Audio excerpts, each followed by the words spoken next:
Hello and welcome to Wisdom Trek. This is Guthrie Chamberlain and I am your guide to wisdom and creating a living legacy.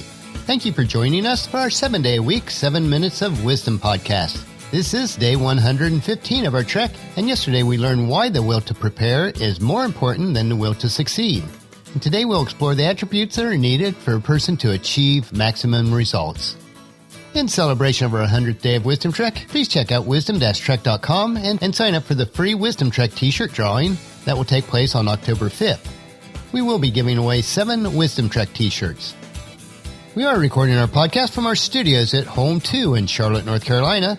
It has been a busy but productive day of client work, an interview, and online training.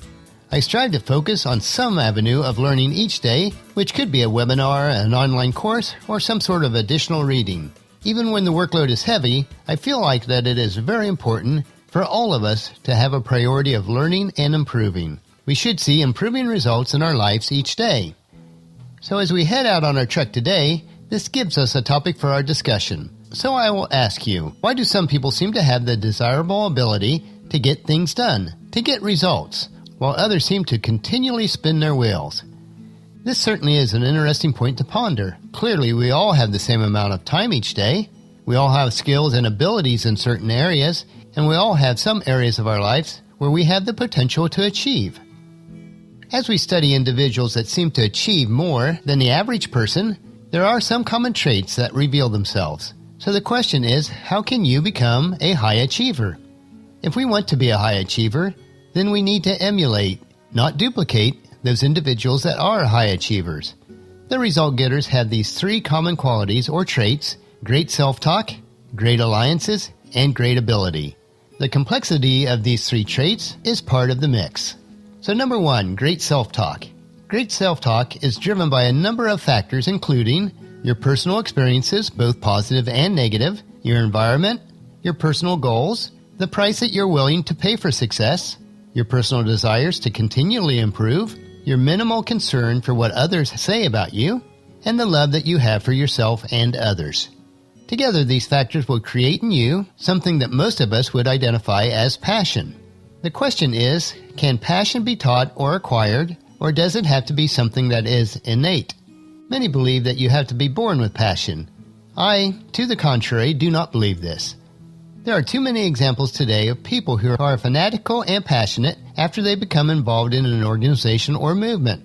Even the conversion experience within a religious organization shows that a person can become passionate about their cause. This is proof to me that passion can be taught or learned.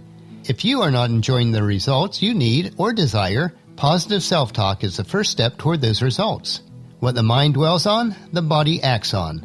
Positive self-talk will lead you to positivity in your life, while negative self-talk will lead you to negativity. Number 2, great alliances. Great alliances appear in many forms: camaraderie, friendship, partnership, networks, collaborative activities, could be mastermind groups, or even mentorships, depending on your situation. The relationships you enjoy will affect your self-talk and also your abilities. Great alliance relationships are the glue between the first and the third steps to get results. Building great relationships come natural to some people.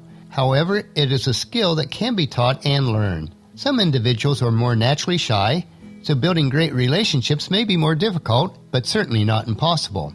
In fact, if you are shy, you will probably build stronger relationships, but maybe with fewer people.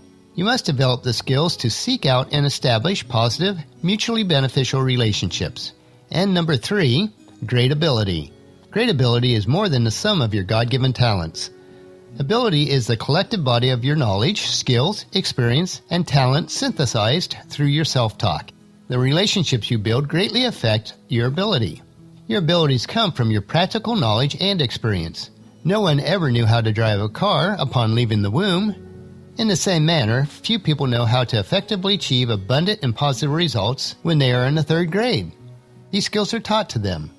Ability comes from the gained knowledge and skills that are achieved as you are self-taught, self-talked, and from positive relationships with others, whether those relationships are paid or reciprocal, or through trial and error.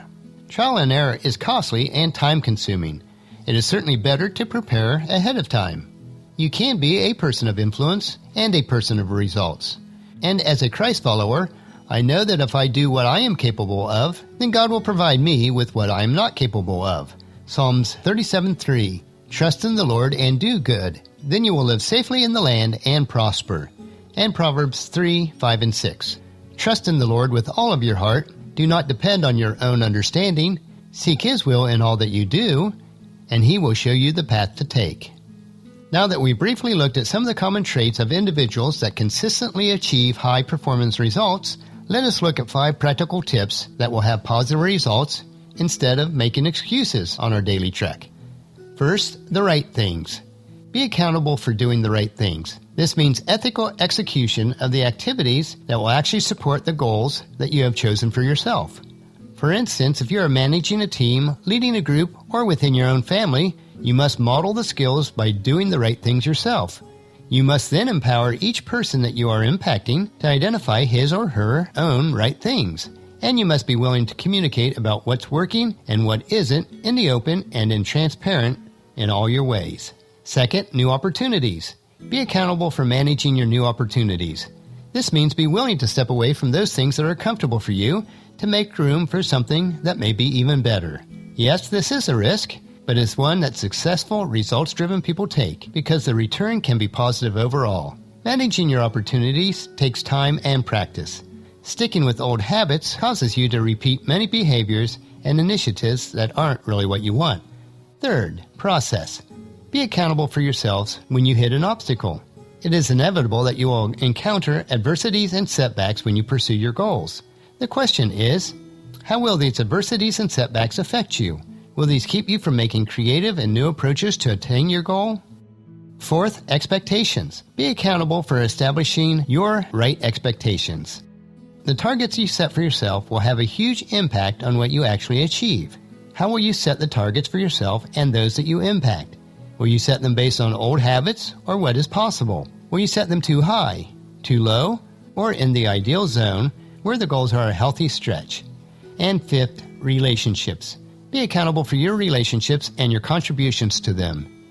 The human touch in a relationship is the lubricant that makes communication possible and empowers individuals and organizations to accomplish great things. Without accountability for supporting and contributing to the relationship, there can be no true leadership, no effective implementation, and no results unless you're accountable for those results. So you need to keep on keeping on, as referred to in Hebrews chapter 10, verses 35 and 36. So do not throw away this confident trust in the Lord.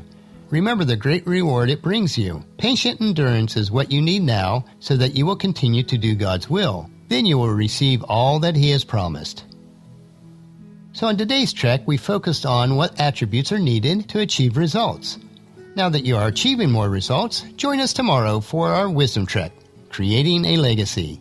And during the next couple of days, we will learn what excuses really are and how to eliminate them forever.